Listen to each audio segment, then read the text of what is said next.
human beings always have doubts. All these doubts arise from our not being informed. We call it ignorance.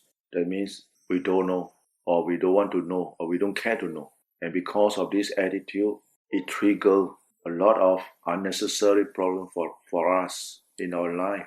And when we are headed for a certain problem in our life, we are lost. We don't know where to get the answer. It happened to all of us before we come to a place of worship to seek for this inner peace, to seek for an answer for ourselves. And this is the purpose of why we come to a place of worship, why we come to associate with the wise one, the people who have the knowledge, right, to clear our doubts. Like the Buddha said, a lot of things we never hear say. Things that we never hear say doesn't mean they doesn't exist. It's just that the condition is not right. We never met the right person, that's why we never hear say. And most of the time, in general, what we hear say is things concerning externally of us. How to get rich, how to get wealthier, how to get bigger house, how to get, all this requisite, all this demanding that we want in our life. And in the end, we get ourselves stressed out. We stress out because why? Because we have overstretched mentally, physically, and we are mentally drained, tired, and plus all this kind of demanding from other people within ourselves. It turned out to be a form of unseen pressure that build up mentally. This is what we call stress. And this is how stress is built up within ourselves. Coming to a place of worship, listening to a talk will help to open up all this space. Why? Because a lot of things we have doubts. Then we can ask, why is this, that, why is this, that one, why people get rich? Why some are rich, some are not rich? Why some are beautiful, some are ugly? Why some are handsome, some are not handsome? Why some people are so strong, some are so weak, some are so full of illness? These are the doubts we have, which is very normal. Because we're human beings, we are normal people. It's just that, because you never exercise, because you never have enough food, that's right. But not true. When we look deeper into certain aspect of things, that's not true. The Buddha said karma. It is because of certain karma the person committed. That's why that person got to go through that kind of happening in the individual. Whether we like it or not, these things happening to us, to every beings on earth. That's why when we meditate, when we do goodness, why we do goodness, why we do dana, generosity, because we believe sharing, giving, right, relinquishing of things that we have to those people who in need will bring us happiness. And if you ask yourself, is it true? Yeah, it's true. Because sometimes when we buy something for some other people on the street, homeless people who are very hungry, standing there under the cold, and you give him a cup of coffee, a piece of bread, and you look at the smile he has on his face, it makes us very, very relieved, very happy, because by the power of giving. Because when we see this kind of things happening, that a wise action, a skillful action has been performed, and that relieves the suffering of another human being or another being. So with that, what we call it a skillful means, something that is very encourageable, because we are able to share. And this is the first thing we must practice. We mustn't be selfish. We must be able to volunteer our whatever thing we can help. This is something, the first step in our life. Because if we don't practice this kind of good value in ourselves, then we will see this whole world will be a very hard to live place. Why? Because a lot of people just thinking of themselves, and they never think how other people feel. They don't care. They only care how I feel. How I want my thing. I don't give a damn what's going to happen to other people. And in the end, when something happened to us, then we find that we got no friend to help us. But a person who always outgoing, very, very helpful, very generous, very sporting, very understanding, you got lots of friends. You go everywhere. That Buddha say, you'll be welcomed by people, because why? We human beings always like to mix with people with good heart. And a person who doesn't bear this kind of good quality You can feel, we want to get near to this kind of people. And we can feel. So it's very important in life, right? This is the first thing. Second thing is to have this self-control over our actions. All those unskillful action, unskillful thoughts, unskillful speech. We got to have this kind of self-discipline, self-control. If we can exercise this kind of practice in our own personal behavior, then we will find ourselves improving better and better. Because why? Because you are developing to be a better person. And these are the good quality we always encourage people to develop. And last, the development of our mental state. That is because the mind is always on the run, thinking. So we got to practice meditations to calm the mind.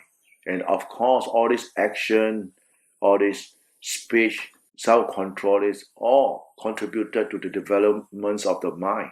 Because if your mind doesn't give the command, if the mind doesn't think of it, how will the body move? The body won't move. So at the end of the day, we develop this mind.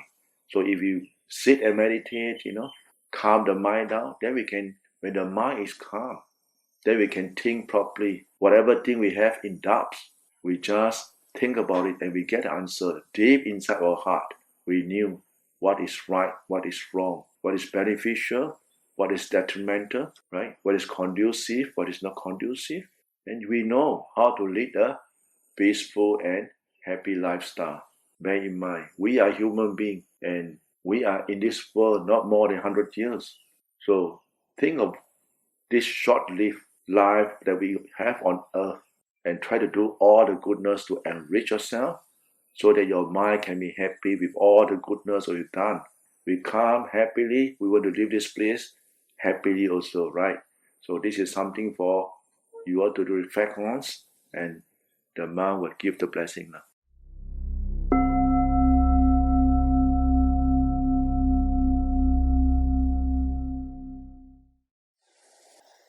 Yesterday, my Santi Forest Monastery, our secretary, passed away. He got a stroke. Last week, and he has become a vegetable. Vegetable, that means even though he's alive, but he couldn't help himself. Everything must be taken care by somebody else. So, and he passed away yesterday. So during that time, for the whole week, about 10 days to 2 weeks, I give encouragements.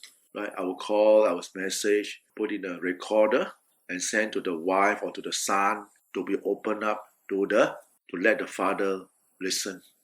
What the man has to say. And again, when people at that stage, you can't help yourself. And he's a man who is very, very active, involvement with doing all kinds of activities, very active man, and a very dedicated person to the temple in all aspects. I can use this word, in all aspects. He's very good with all the documentations and very dedicated. So, at the last stage of his life, because of his improper diet, not looking after the way he eat, sleep very late at night, the wife always complain, sleep at 3-4 o'clock in the morning, and take a lot of sweet stuff, don't care about his health, neglected himself, and he got a stroke. And of course, on our part as a monk, our duty is to encourage a sick patient, a person who is in his deathbed, how to pass off peacefully. And every time we say that put toe and recollect all the goodness you have done or she has done in this lifetime. It's very important to recollect. People who are still alive, the relative at the sick bed, always got to remind him, hey, you have done a lot of goodness, you have helped this Ajahn Keng to set up the place, you have helped to build the place, you have helped to ordain a lot of monks, organizing a lot of retreats, a lot of people are benefited, printing of chanting books, getting the place, straight, blah, blah, blah, and all these things. Why we got to remind all these good deeds? Because at this moment, these are the words of speech, good deeds we recollect. So the individual mind can have a subject to recollect onto. And with these good recollections of goodness, that he or she has done will place the mind in a good state of mind state. So when they pass off, you don't have to worry. Where will they be? Heavenly abbots. They will go to the heaven for sure. But on the other hand, those people who are looking after the sick people, they doesn't know how to encourage them. They keep telling him, hey, what's your account number? You forget to tell me your account number. You haven't signed your paper, no. And then you like that, how? You better don't say that. You hold back the sick people, even though he forgot that he will pass off. Oh, yeah, my bank account, oh, I got so much money, I haven't transferred out. Die. Where will he go? Hungry ghost. Then you will see the bank officer. How come got this old man walking around in front of the bank every now and then? Who is he? We come and see. No one. Inside the bank, we saw this old man standing there. Who is he? These are the things that are going to happen. So remember, when we look after sick patients who are terminally ill or going to pass off, speak words of good things that doesn't make he or she to linger on. Make he or she in a good state of mind. Bring out all the good memories to think of. All the heavenly abbots. If the person is very religious, ask them to think about this religious figure that they have a lot of faith in it. And it will bring them to a good rebirth for sure. Because when the mind is intended and focused firmly into the object, they have faith in it, they'll be born to a happy state. That is for sure. So remember, this whole life of religious training is to prepare for this moment of how to pass on. Right? A lot of people, they doesn't care. But they only care when they're at the sick bed and it's too late.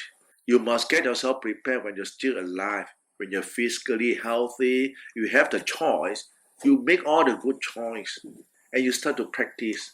Of course, you don't have to be full swing like we monks or people who stay in the temple, but at least you have something, you be mindful of what you're doing because that's going to contribute to your well-being in your present lifetime and the next lifetime. Because everything that you do, you say, you think, is what going to decide you for the next moment of existence. And you have the choice. That's why we always encourage people, you must be mindful. You must take control of your own actions. Never make silly mistakes. Never make silly decisions. Always have in mind. Don't be overwhelmed or overtaken by your craving, by your greed, by your hatred, by delusion, by emotions. Always be mindful that you are the owner of your own action. You decide.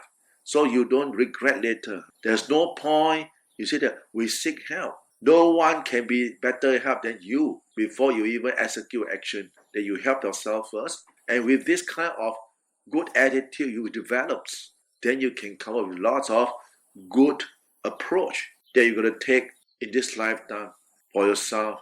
You see, it's only for your own welfare and happiness, not for other people. So you make good choice for yourself. So this will be the sharing for today.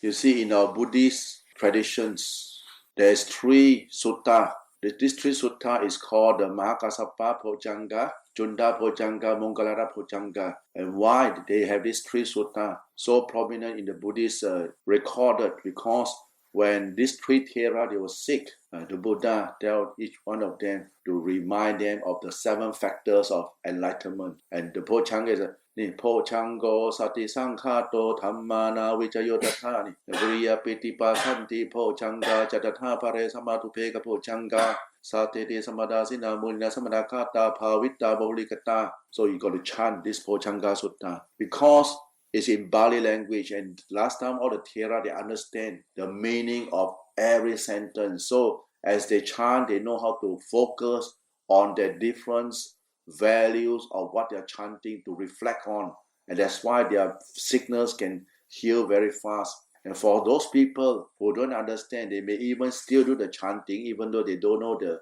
meaning. But if they're intended and they hold very strong faith. Why? Because when they chant, a scattered mind, a mind that is running wild, fear, loss, when they have the faith in the chanting, this chanting will in no time direct the mind into a state of calmness. Because why? The mindfulness will grow. And when mindfulness is intact, back to the body and back to the chanting, samadhi, the concentrated mind will arise in oneself. And when the concentrated mind arises in oneself, your mind will be in a state of very firm and very happy, blissful. And from there, you can see things clearly. Then the mind won't be in a state of suffering like before. That's why. And in this present era, we have Tampoli. Tampoli always advise the devotee to chant the element chant for sick people. And this element chant, the same thing. What the element chant? The sixth element, the air, the breath element, the air, right? The fire element, second one. The third one, the water elements. The fourth one is the earth. The fifth one, the space element. And the sixth one is the consciousness element. Now, why do we chant? We chant this six element accordingly in line with the value of the triple gem to reinstate into the value of triple gem so that you reflect on it through the purity of the triple gem. May your element be blessed by the power of this triple gem. And with this thing in mind, it reaps result. But of course, it got to depend on your karma also. Some people get recovered from the sickness, and of course, also a lot also pass away after the chanting also. It's not because of the chant, but because of what? Karma. But the chant is to enable oneself to recollect the quality of the triple gems. And this is very important. That's why we got to do long chanting, especially down here. Those places that established, I will emphasize a lot of chanting, especially we do long chanting for hours. Because why? Because I benefited from chanting. Chanting calms down our mind. Because my mind was very scattered, and I used chant very long. And the mind go into samadhi, into a state of full samadhi through chanting. That's why I always like to encourage chanting, which certain people go against because they don't see the result of chanting. But once the people who value and they chant long, they will know that it's very good, it's very beneficial. And because even though he doesn't know the meaning of the chant, but you know that you're chanting the good qualities of the triple gems. And this power of the good quality, it can benefit your mind. Because when your mind is concentrated into the values of the triple gem, brings you enormous result. It calms your mind down. So it's very beneficial. And this one will be for those people who have terminal disease. People with terminal disease, normally they are in a state of fear. They don't know whether they'll be cured by the doctors or not, whether the treatment will be successful or not, and a lot of fear, uncertainty in their life. So when you advise the individual to do chanting, to have the faith, first thing must instill the faith and say that this chanting will make you recover, will make your mind happy. Just let the mind happy. The body, leave it to the nature and just keep to the chanting. And if the person believe and the person hold strong faith and confidence in what we say, and with the actions that he or she will be doing, he will gonna reap good result. Reap good result, I can guarantee, right? Because of the faith. So this is something we would like to share with those people who are in sick bed, instead of hoping that, when is the next treatment? When is the next appointment? Will I get a good doctor? Will the medicine be good for me? Blah, blah, blah. Use your time now. Do chanting. Don't think so much. Because when the mind is sick, those thoughts that arises is all sick, detrimental thoughts. Thoughts that brings you more demoralized, brings you only more suffering only. But it's through chanting of the values of the triple gems, this good value will enhance the mind to be uplifted to a state of high morality, the state of high, strong mindfulness and correct understanding about life. So that will be the sharing for today.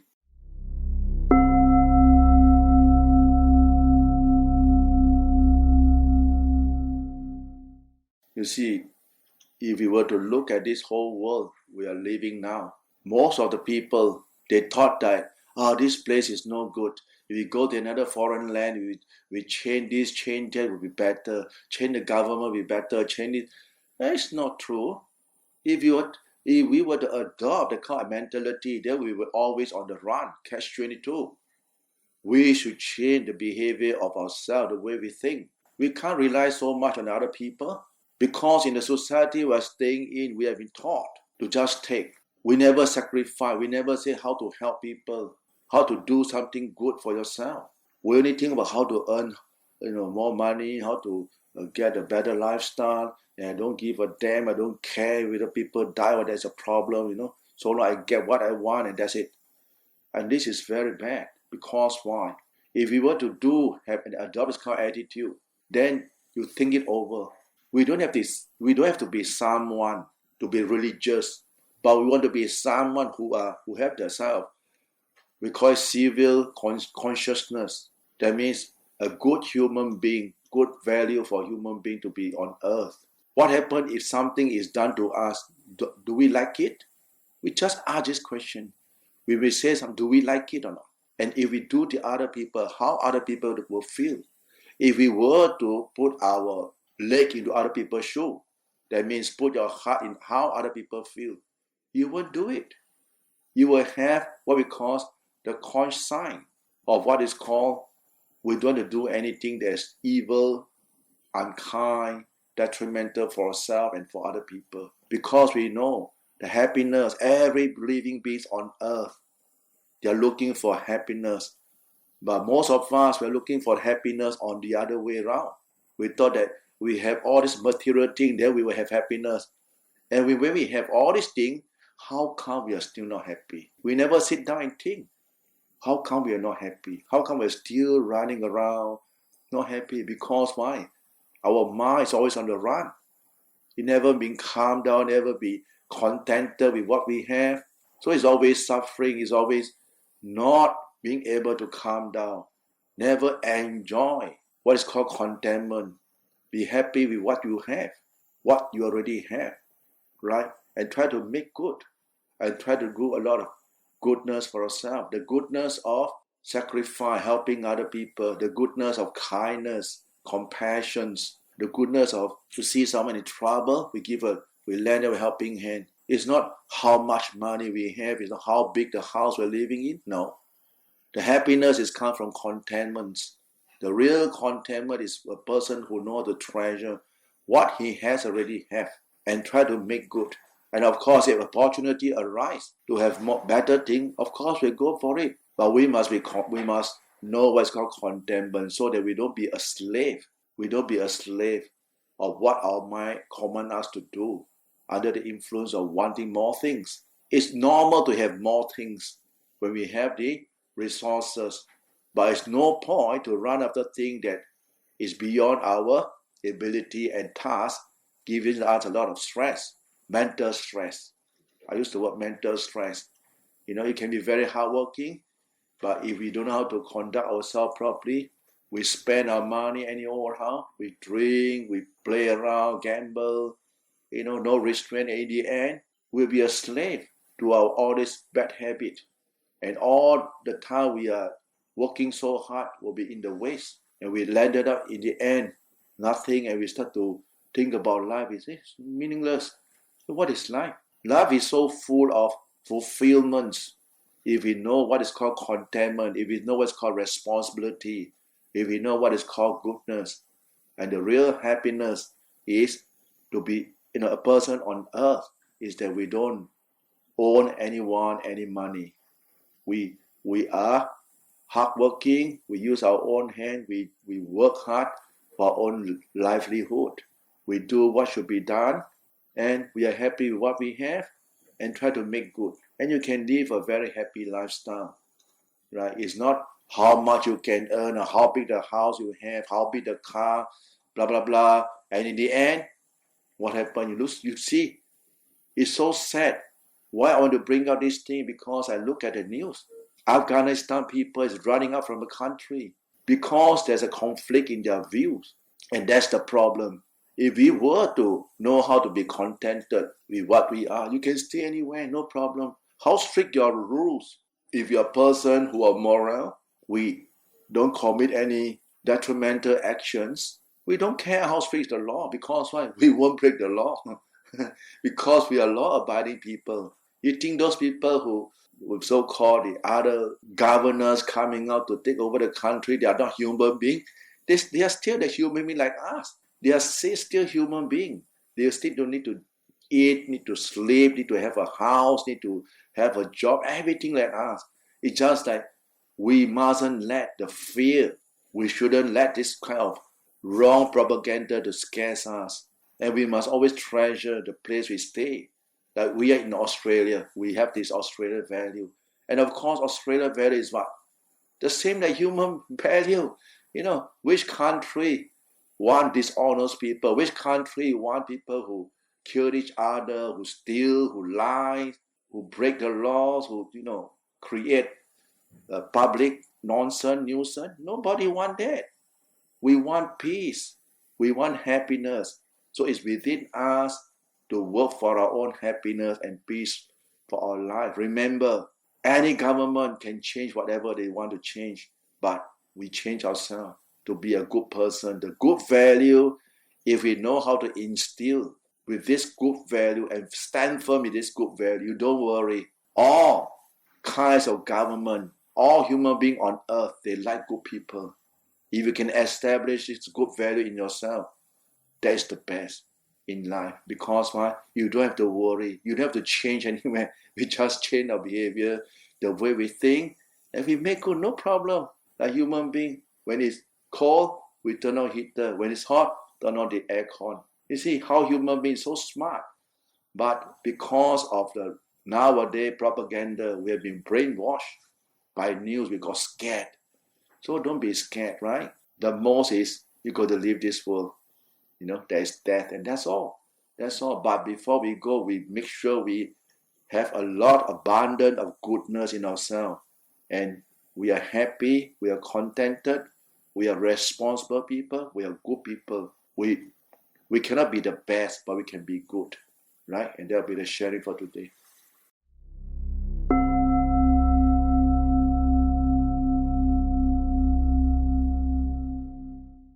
Yatha varivaha pura paripurenti sakarang eva beva nito tina petana upakapatit ichita badita dumha kipameva samichatu sape purentu sankapa Chanto panaraso yatha manicho diraso yatha Deya vivanjandu samaro govina saduma devava vandarayo sukhi degayo gomava viva tanasile sanichang buddha Vajayino Chataro Dhamma Vatanti Ayuvanno Sukhang